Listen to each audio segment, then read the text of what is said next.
right. Well, good morning and good afternoon, everyone, and welcome to today's Exploring by the Seat of Your Pants event. My name is Joe Grabowski, and I'll be your host for today. We have a great event in store for today. It has been a while since we've been able to catch up with Paul Salopek on his Out of Eden walk. So classes who have joined us in the past may remember that we've connected, oh my gosh, it's probably been since 2015, 2016-ish. We've been doing connections along various stages of this incredible journey from places like Myanmar, India, Kyrgyzstan, and probably a few other places in between. So if you are new to joining us today, Paul is on the 21,000 mile Out of Eden walk, a decade-long experiment in slow journalism, walking from Ethiopia to Tierra del Fuego. So moving at the beat of his footsteps, Paul is walking the pathways of the first humans who migrated out of Africa in the Stone Age and made the earth ours. Along the way, he is covering the major stories of our time, from climate change to technological innovation, from mass migration to cultural survival, by giving voice to the people who inhabit them every day. So I'm going to bring Paul in live with us right now. He is currently in China, which I know has presented all kinds of interesting opportunities and obstacles and things like that. Paul, it is so great to have you joining us live today. Great. It's great to join you again, Joe. It has been a while. Yeah, absolutely.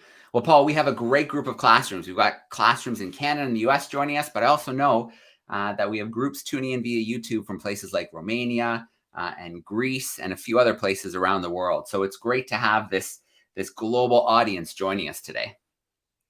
No, fantastic. Well, this is a global project, so it's good to have an audience around the world. And I say hello to all the learners and all the educators who are watching. As Joe mentioned, I'm on a very long stroll across continents. And the basic idea, just to repeat and give you a little context before I get into my current situation here, is that my project is based on science. So I am consulting archaeologists and anthropologists and paleoanthropologists, people who are studying the origins of humans, to find out kind of where would be the best places to walk that would rewalk the trails of the ancestors who walked out of Africa way back in the Stone Age. And why am I doing that? Because I think that one way to kind of better understand the world and our lives in it is to slow down, to kind of be a little bit more thoughtful, a little more, have more meaningful interactions with both the environment and the people around us. And walking is really one great way to do that. So walking has a built-in mechanism. You're moving at about 3 miles or 5 kilometers an hour.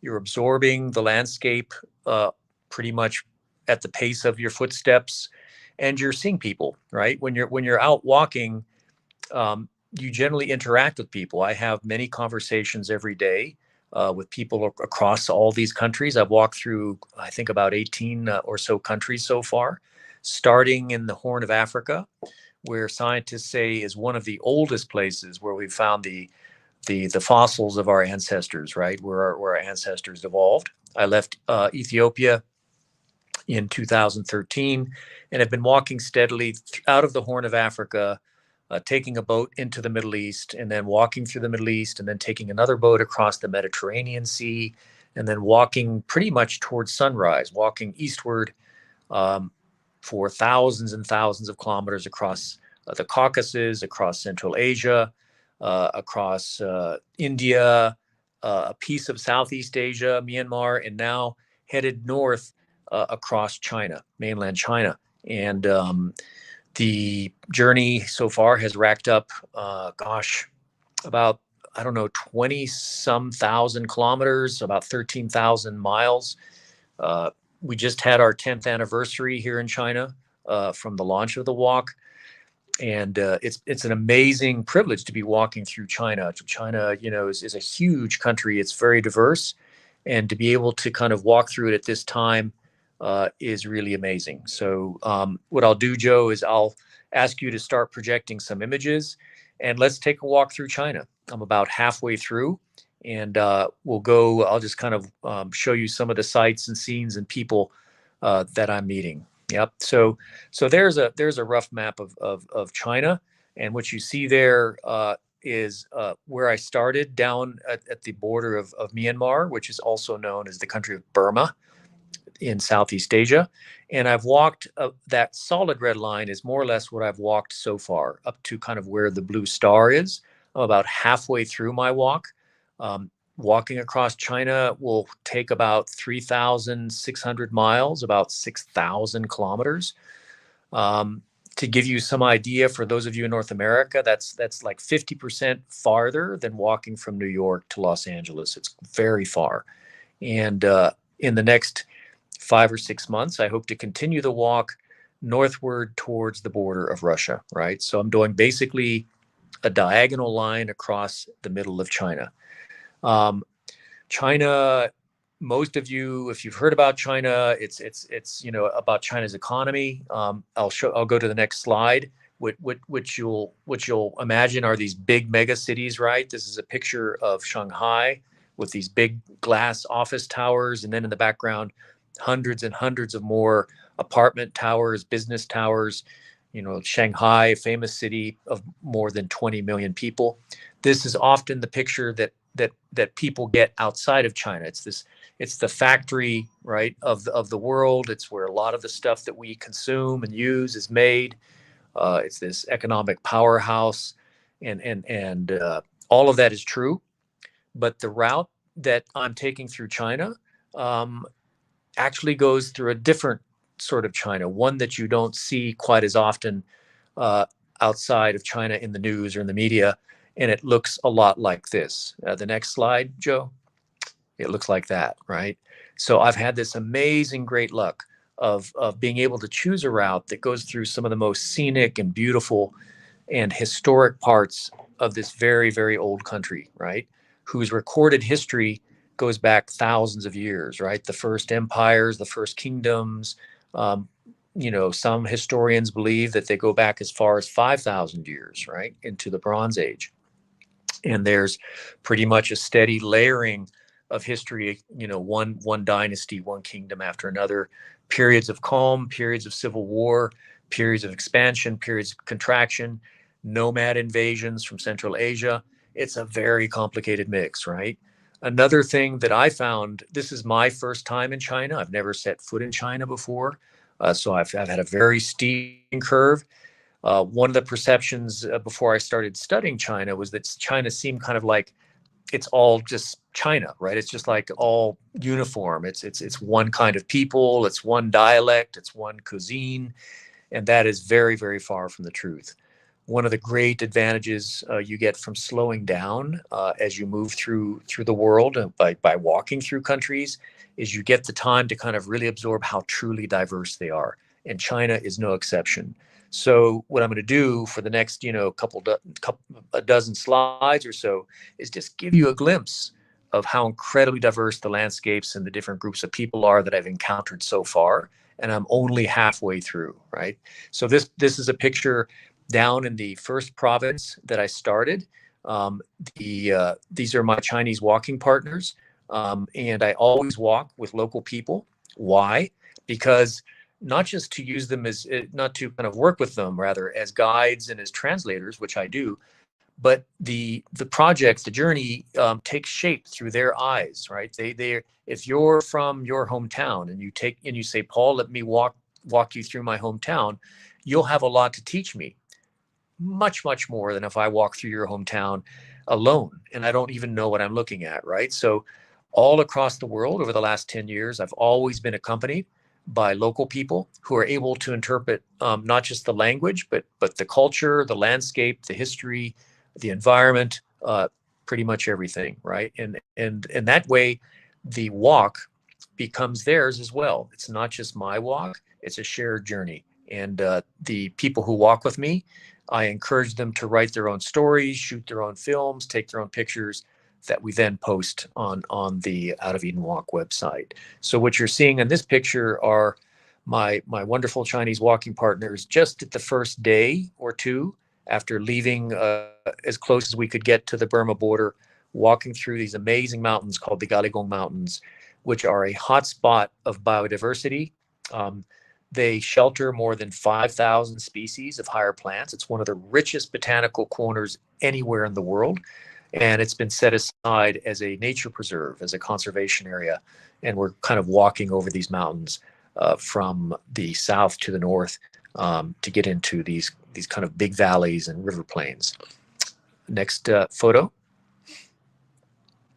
You know, China has many, many different kinds of people with such an ancient history and with such a, drastic movements of people, migrations, both forced and voluntary across this part of Asia.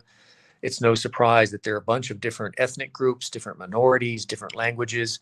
And I'll just show you a couple here. This woman is Nashi. She's from northern Yunnan.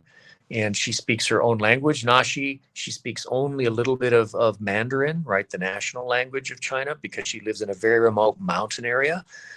She's wearing a traditional garb that a Nashi woman would wear, which, again, would seem unusual to most Chinese living in big cities, right? She would seem pretty different. Next image.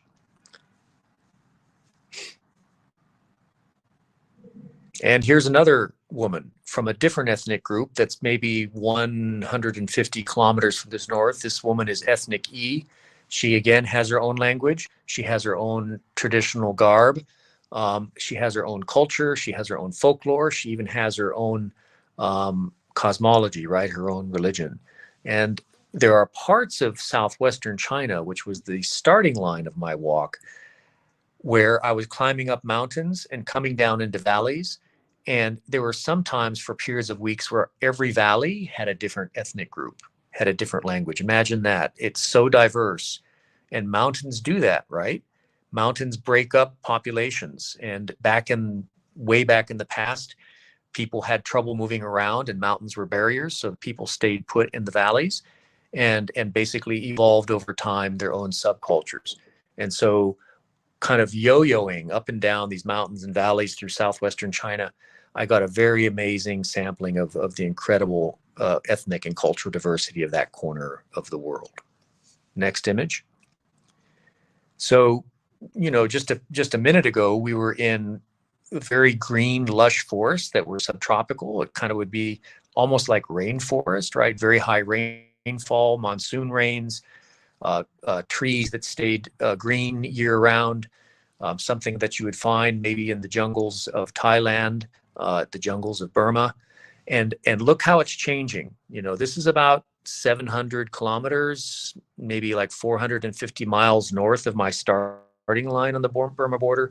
The landscape is still rocky, it's still mountainous, but it's now becoming more alpine. These are pine trees. This almost looks like it could be, Colorado in America, or maybe, southern British Columbia in Canada. Very kind of a northern cool landscape, right? And this elevation is probably up around 12,000 feet, maybe around 3,500 meters or so. So again, very drastic changes in ecosystems and the environment in a very short period of time. Next shot.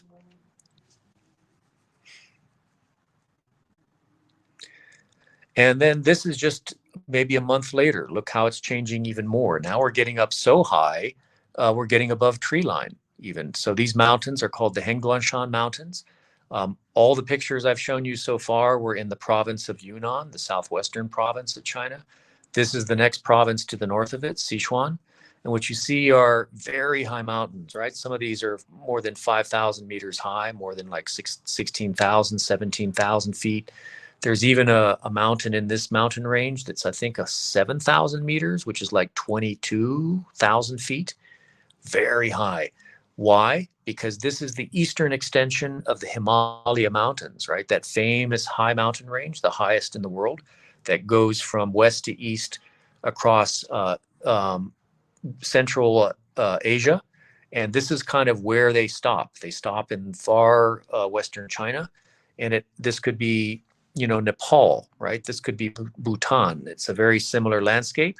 And even similar ethnic groups live in these high valleys. Next photo. Take a look at this. I mean, again, who would have thought that China would look again like something like Montana, right? Or Idaho.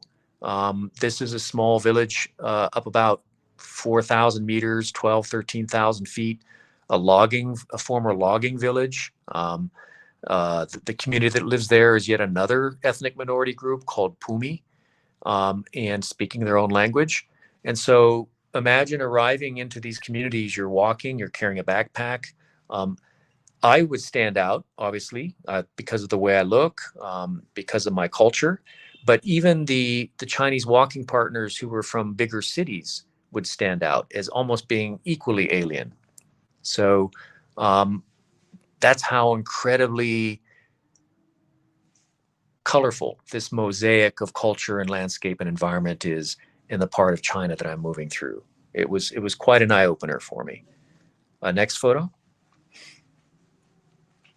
So after coming out of these western mountains of China, I started coming down into lower valleys where historically tea has been grown for thousands of years, right? This is kind of the tea growing heartland of China, China being the place where tea probably originated. This woman is a tea picker. She's earning, I don't know, between $20 and $30 US a day. Her skill set is extraordinary. She is picking only the very tiny tip of the tea leaves, maybe a centimeter, maybe half an inch, that are considered very high value. It's a very sophisticated work, right? This is not just a kind of anybody can do this. And I spent a few days at this plantation talking to the tea pickers, talking to the local folks, the tea graders, the tea sellers, to kind of try to understand better the tea economy of this very ancient part of the Middle Kingdom. And that's sort of what the project is about. The project is not just walking all the time, but stopping when I come across an interesting story and spending time with the people in that spot, eating with them, in this case, working with them. I spent a couple of days picking tea with these tea pickers, listening to their stories, listening to their struggles, and trying to humanize in a small way, in individual portraits of an individual person, right? An individual woman, an individual man, larger questions about economy, culture, climate change, etc. Next image. Now, how do you walk across China? How do you pick your route? How do you go? Because China is highly developed. It's got super highways. It's got high-speed rail lines, trains that travel 300 kilometers an hour, et cetera, et cetera. Pipelines, all these kind of this modern infrastructure. Many times I can't avoid the modern infrastructure. The modern infrastructure is often hard to walk, right? Super highways anywhere in the world are not built for pedestrians. They're actually kind of dangerous to walk on because traffic is moving at high speed. So I try to avoid them. So what do? I do in China, what I've done all across the world, which is I talk to the older people. I talk to people living in farming communities and rural areas about where are the old ways, where are the old trails that people used before the highways were put in, before the high-speed rail lines were put in. Where can I find those? Because those were designed for foot travel, which you might call the pedestrian landscape, right? So in an interesting way, over the last 10 years, I didn't really think of it this way at the beginning, but what I'm basically doing through the walk is also reclaiming memory, right? Reclaiming memory of a landscape that used to be traversed by muscle power. And when you do that, you get to see things off of the highways, off of the rail lines, away from airports, that almost nobody else sees, including the people who live there, including Chinese people in this case. So the Tea Horse Road is one such of those ancient byways. It's a southern extension of the old Silk Roads. You guys have heard of the Silk Roads that connected Europe and Africa and the Middle East and what is today China, through trade of luxury items like silk, porcelain, gold, you name it. And this Tea Horse Road was a southern branch of that, where tea from like Sichuan and Yunnan was traded along with horses from Tibet and Sichuan. And amazingly enough, today in 2023, you can still find these ancient horse trails, right? And they're amazing to walk. They're very beautiful. They often go through very beautiful, less developed landscape. Next image. As I've gotten further and further north into central China, the climate is changing. The landscape is changing. It's getting drier. It's getting colder. And here in this picture is my walking partner, Liu Lifeng, who lives in Beijing, and she's a cultural expert. And here she is walking into the ancient city of Xi'an on a back road, an old farm road. You see kind of an old abandoned farmhouse on the side of the road. And this particular landscape is interesting because it is the center of the Silk Trade route 2,000 years ago, right? Up to about 1,000 years ago. So for 1,000 years, this landscape was one of the hubs where a lot of the commodities, a lot of the goods that were being carried into Europe passed through. It was like a gateway.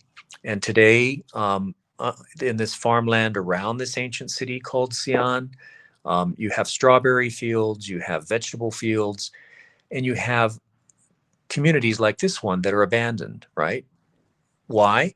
Because China has undergone a massive migration of people from the countryside into the cities over the last generation. We're talking hundreds of millions of people are leaving farms, moving into cities, and assuming more urban lifestyles. And so what you see again and again, at least across my path through China, is a lot of emptied farmhouses, right? Or farm villages where basically the only people left are very old people, right? The young people have gone to work in the cities. Next image. You run across surprises. This was a remote area in Sichuan where they still were cell communications, right? Mobile phone connections still had not been made because it was so remote and the population was so low. So here's one river valley in the western province of Yunnan where people didn't have the internet to entertain themselves. If you can imagine that, they didn't have video games. They weren't watching, TikTok videos. They relied on old-fashioned analog kind of versions of entertainment, including a community billiards table, right, with local guys playing pool next to the road. Next image. And of course, as I mentioned, China has boomed over the last 30 or 40 years with infrastructure, economic projects, development projects. And here are my walking partners and I going through a very different environment, a concrete environment, in this case, a tunnel that's going under a dam built on a river, right, in Western China. And so these are kind of modern obstacles that I have to navigate every bit as much as a big river or a high mountain or a desert. Next image. And I just wanted to close out this short visual journey with this image of a farmer's table. Take a look. This is so I'm walking along. Sometimes I stay in guest houses in small towns and villages. Sometimes I stay in hotels. Tonight I happen to be in a hotel in a larger town. Sometimes, if I'm lucky, families will take me in and I'll spend a night with a farmer family, right? And this was a typical meal. What's amazing about China is that all Chinese appear to be foodies. They're very careful about and enthusiastic about what they eat. It's often a lot of fresh vegetables, stuff that might be growing right out the door in somebody's yard or in field. So I've been eating very well in China, very healthily. And this again is just one tabletop of the generosity that I've been shown as I've been inching across this very old and gigantic country. I think, Joe, I'll leave it at that. I've been talking almost 20 minutes, so I'll happily open our conversation up to questions that folks might have. All right. Well, Paul, thank you for those amazing visuals. And congrats on 10 years. That's absolutely incredible to be on that global trail. Amazing. Okay, well, let's start hanging out with some of our classroom groups. If you're tuning in via YouTube, use that chat sidebar. We'll work in a few of your questions. Of course, let us know where you're tuning in from. But for now, let's get started with some camera classrooms. We will start with Mrs. Foster's crew joining us in Alabama. How are we doing, Mrs. Foster's crew? Hey. All right, we're ready for you. Okay, so have you ever caught any serious illness, injury, or near-death experiences? Okay, let's take them one at a time. Near death, who knows? Yeah, that could be, you never know what's creeping up on you. Yes, yes, I have gotten sick. It's a good question because you're out in the environment all the time. Sometimes it's rainy, sometimes it's snowing, dust, you're breathing in dust. Sometimes you're walking on highways, you're breathing in car exhaust. So one of the times I got sick was in the Middle East, right on the West Bank. I got pneumonia literally from walking in the rain. So I had to stop the walk. I went to a clinic. And then, occasionally I might eat something that might make me a little bit sick. And that's happened as well.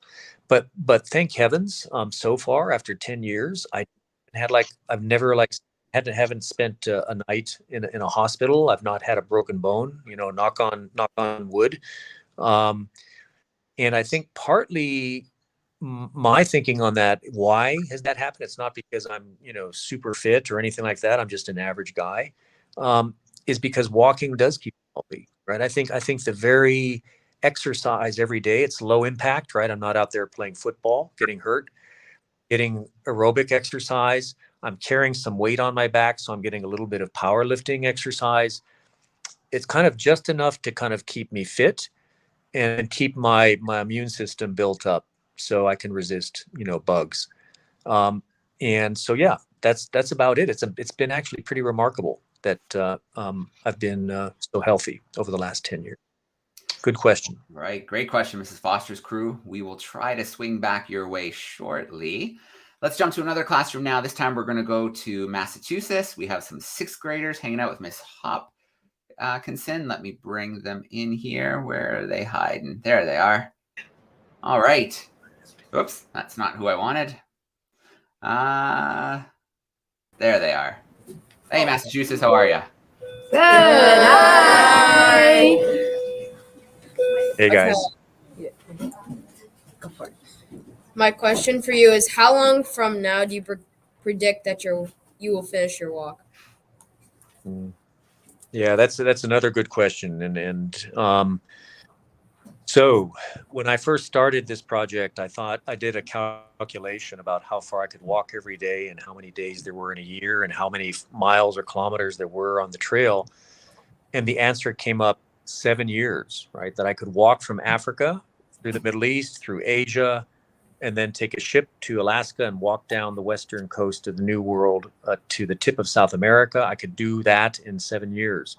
Well, if life were a mathematical equation, I would have been done, 3 years ago. But life is complicated, right? There are obstacles like seasons. Whenever it gets really cold in the winter and I'm in a mountain area and the mountain passes are completely filled with snow, I have to stop. Whenever it's summertime or in the middle of a desert, I generally stop and wait till things cool down. There have been delays caused by getting visas, right? Borders have been a major obstacle on this walk. I've waited months to get a visa to walk through certain countries, and that's been a delay. And then guess what the biggest delay is? Pretty obvious, right? Yeah. COVID pandemic. That delayed me more than a year, right? I was waiting in Burma, waiting and waiting because nobody knew remember the beginning of this pandemic? Nobody knew how serious it was going to be, how many people would get sick. And so every country closed its borders. And I just happened to be in Burma and I had to wait, right? And in the end, I even gave up waiting in Burma because the borders still hadn't opened. I'd been there for like a year. So I did something that I've never done in the last 10 years. I said, I have to kind of swallow my pride. And I took a plane to China and then backtracked to the Burmese border to continue walking. So that's a long answer to your question. And my best estimate is like another 4 years, maybe, because I'll be taking a ship across the North Pacific, covering thousands of kilometers to get to Alaska, and then from there it's a straight shot down. Yeah, Okay. Thank that's you. the plan. Thank All you. right. Yep. Great question, and sounds like an awesome plan, but I'm sure there'll be something happening along the way. Who There knows? always is. All Always right, is. let's Yeah. go to our Chicago crew. Mr. McFarland's class, how we doing? Good. Hey guys. Hi, Paul. We are currently studying planetary health through our Out of Eden Learn project. We are curious what impacts, positive or negative, you've noticed on the communities and places you have walked through on the journey. Okay. Positive or negative impacts of what? Of disease or Of climate change. climate change? Okay, good. Good question. Most of the time, it's a negative thing. Most of the time, when I talk to people who are into farming, we're like the best people to talk to because they watch the sky very closely, right, for weather. They're suffering, right? It's not that the climate is getting colder or hotter or more rain or less rain. It's not as clear cut as that. The usual complaint is those old patterns have gone crazy now. They're not reliable anymore. So the rain is coming, but it's coming at the wrong time. Or the snows are coming, but they're coming too late or too early. Or they're coming and stopping and then starting again. So it's like this gigantic weather clock in the sky is kind of gone haywire. And so farmers don't know, when do you put the seed in the ground? When do you start your sowing your crop? If you can't rely on what your mother's or your grandmother's or your grandfather's history was about, we always put these seeds in April or May, it doesn't apply anymore. You don't know what to do. You might even have to change your crop entirely because the old crops that worked for centuries can't grow anymore. The weather's too much. So mostly it's been negative. I would say 90% of the time along my route, it's been farmers complaining, saying, we're in trouble. We're in serious trouble because we don't know what to do anymore. About 10% of the time, the effect has been positive. And the specific example that comes to my mind was walking through Afghanistan, where farmers who lived high in the mountains in very cold, dry valleys suddenly were getting lots of water through their creeks. And they were like, wow, this is a bonanza of water. We're really lucky. This is kind of like a golden era of water. So they began planting lots of trees, orchards of things like apricots, fruit trees that grow at elevation. But what they also understood, because, they're smart, they live in that area, is that this was borrowed water. This was ancient water that was locked inside of glaciers high up on the mountain peaks. And those glaciers are now melting. And so they were experiencing a brief and glorious period of greenness that once those glaciers are melted, and they're already well melted, will then turn that farmland not just back to the dry land that it used to be, but the local agricultural experts were telling me, Paul, it'll get even drier because underneath glaciers, water is melting as well underground and feeding things like springs.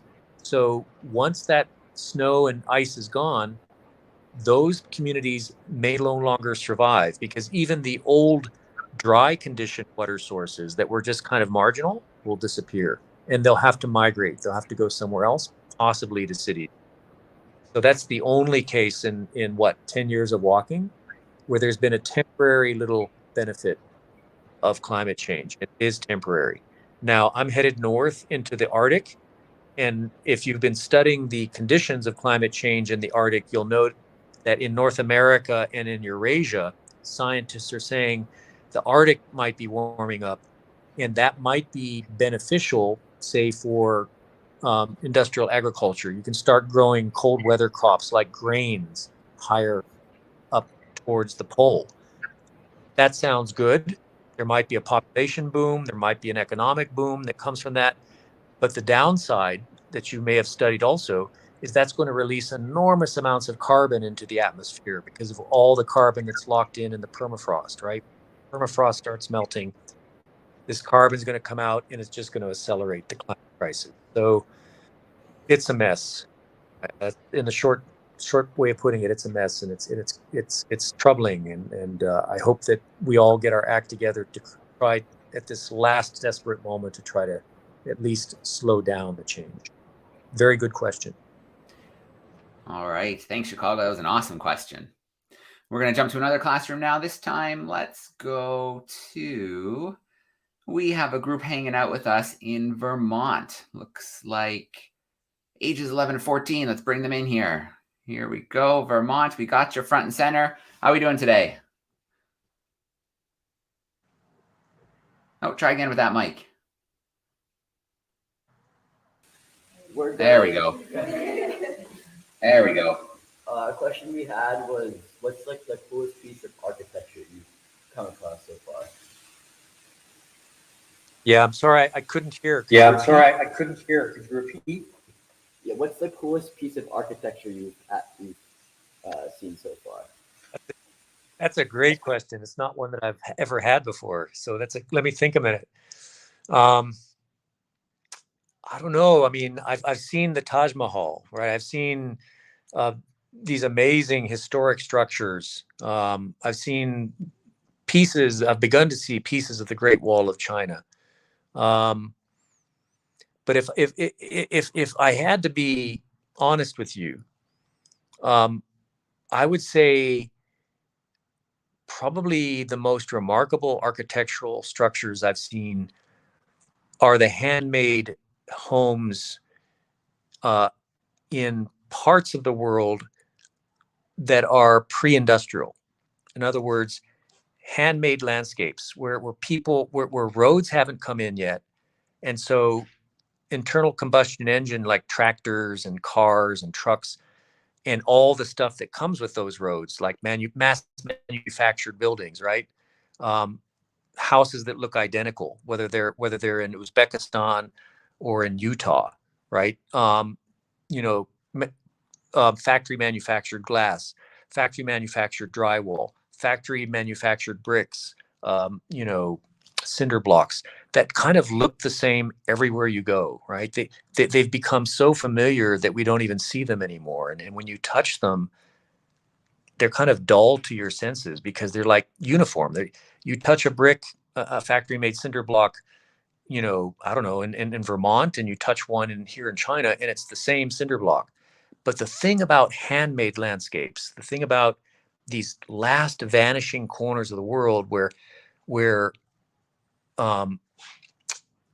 mass-produced items have not yet arrived. They're getting there, and these places are disappearing, but they're not there yet, is that everybody makes their own house. Not only do they make their own house, but they use native materials, whether it's stone, whether it's wood, whether it's mud, whether it's clay, adobe, you name it.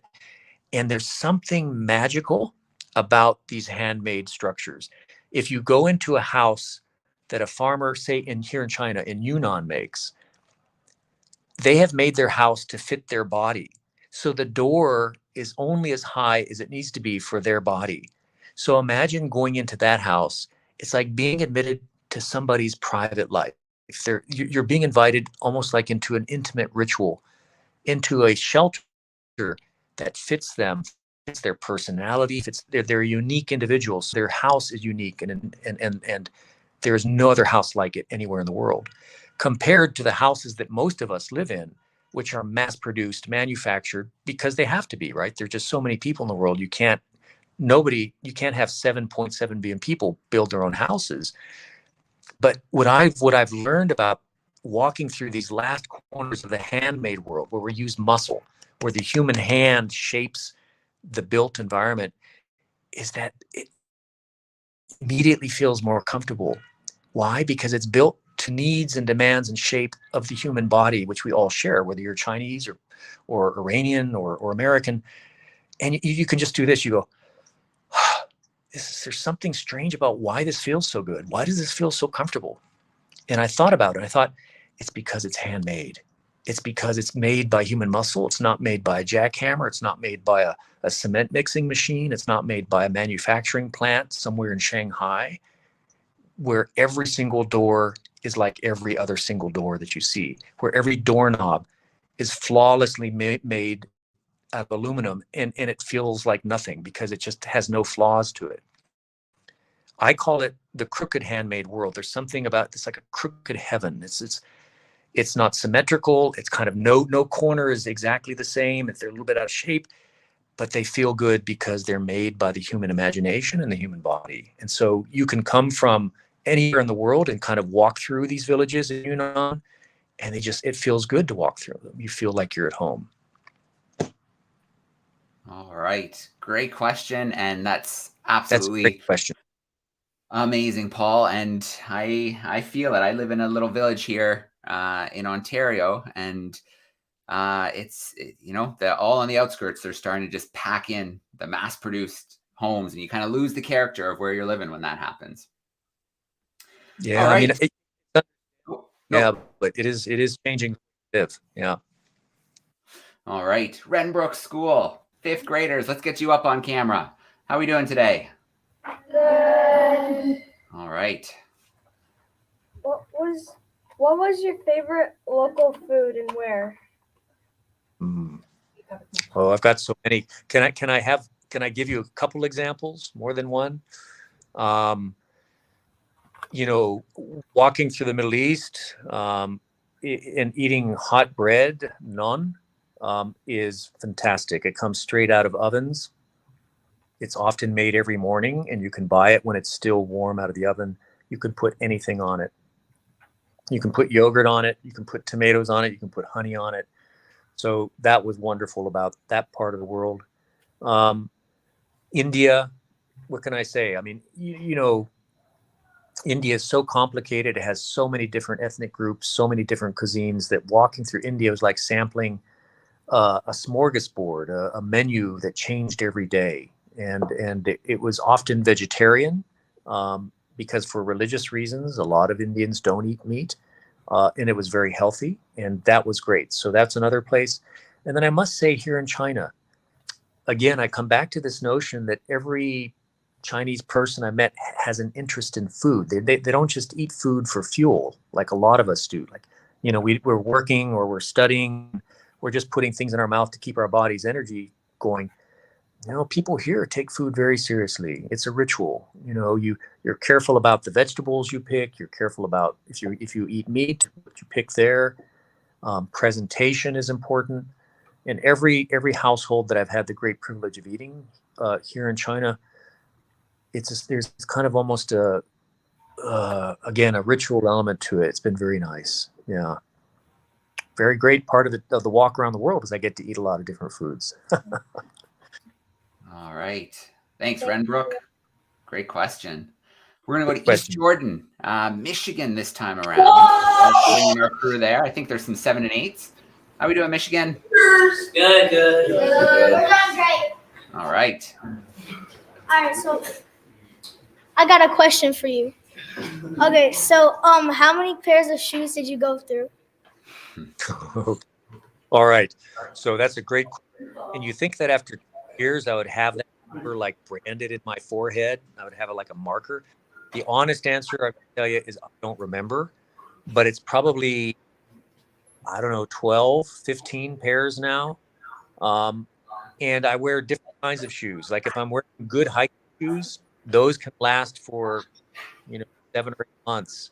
If I'm wearing sandals, if I'm wearing flip-flops, if I'm wearing rubber boots, I can burn through those in a couple weeks. In the mountain range that I showed you, the pictures of those high mountains, I couldn't find very high quality shoes in the local little villages. And I burned through 3 pairs of boots in that one mountain range alone, right? Wow. So it goes up. So good question. Thank you. All right. Thanks for the question. We've got some high schoolers hanging out with us in Pittsburgh. Let me pick the right group here. Here they are. Good morning. All right. How are we doing? Very well. How are you? Great. Paul, you've been walking for about a decade now, and I wonder if you could share any thoughts about what it's taught you about life as an American. as an American. Okay, that's interesting. Gosh, as an American, I don't often think that way. It's partly I've got to put an explanation on that. Is that I was born in America, but I was raised in Latin America, and I spent most of my adult life outside of the U.S. working. So America is, people I love, my family are there, but it's been so long. I mean, even on this project, think about it. I've not been in the U.S. since 2012. That's a long time ago. And so coming back to America on foot, coming down through Canada, I'm expecting to kind of rediscover home. It'll be a different country. I'm struggling a little bit with the American thing. More as a human being, if I could say that, if I could tweak your question, it's taught me one of the big lessons is to be patient, right? And there's not much you can do about speeding things up or dealing with obstacles when you're on foot, except often to wait. And one of the great discoveries of the walk, maybe you can call it one of the gifts of the walk, is rediscovering the power of being patient, right? And it sounds simple, it sounds trite, but as more and more demands are being made on our minds, the mind share, we're distracted by so many things. Society's moving so much more quickly. Media is bombarding us. Deadlines seem to come quicker, not more slowly. We're kind of forgetting about the ability to just wait, right?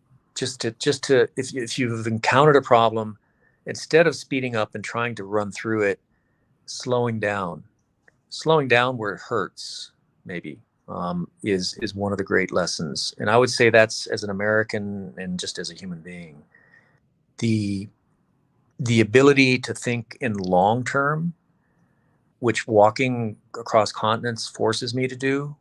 Every day, as I say over and over again, I don't really know what the next day is going to bring. There's a lot of serendipity and chance built into this project, but there is this long arc of narrative, this long arc of a road, if you will, that goes over the horizon. And that's taught me to say, okay, if I run into a wall right now, I'll try to go around it. I'll try to go over it. I'll try to go under it. But I also, if none of that works, I'll sit down under a tree and wait to see if the wall comes down. And I think this is a very old adaptive skill about being human. I think it's a skill that our ancestors had to use more than we do today, because we're used to instant solutions provided through technology. And I think it's ultimately made me a bit calmer person. So I hope that answers your question. Yes, thank you. All right, excellent. Well, Paul, it's time always goes so fast. I wish we could just fire questions at you all day, because the insights, the stories, the experiences that you've had are so rich and so powerful. It's just been absolutely amazing to be making these connections over the years and following you through each step and each obstacle and each adventure. It's absolutely amazing. I can't wait for our next connection. So maybe just as we're about to wrap up, Paul, what's the next few months look like? What are you looking at coming ahead of you? Well, it's springtime here, approaching in northern China. Right now, we're walking through dust storms. It's kind of the time of the season when the dust is brought in from Mongolia, this yellow dust that obscures the horizon. So I'll be walking probably for, I don't know, maybe the next month or two through this kind of weather on my way to Beijing.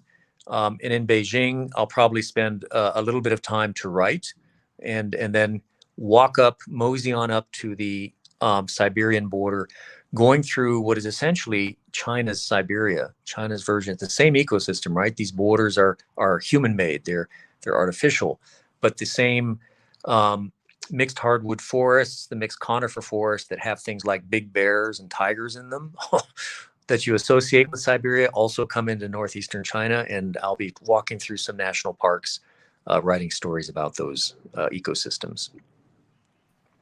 All right. Well, we have to do a big shout out to those tuning in online, and especially our camera classrooms, which were all over the place today. Thank you so much for your incredible questions. It's always great to have you along with us. Paul, before I turn them loose and let them say a big goodbye and thank you again to you. Thank you so much. Good luck with the next phase of the journey. And like I said, we can't wait for the next connection on this global walk, this global journey that you're taking. Always a pleasure, Joe. Thank you, everybody, for the thoughtful questions. Thank you. All right, let's get a little bit loud over here. Give Paul a little boost. Goodbye and thank you. Thanks so much. Hope you enjoy the rest of your week. And we're going to sign off for today. Thanks, everyone. Thank you.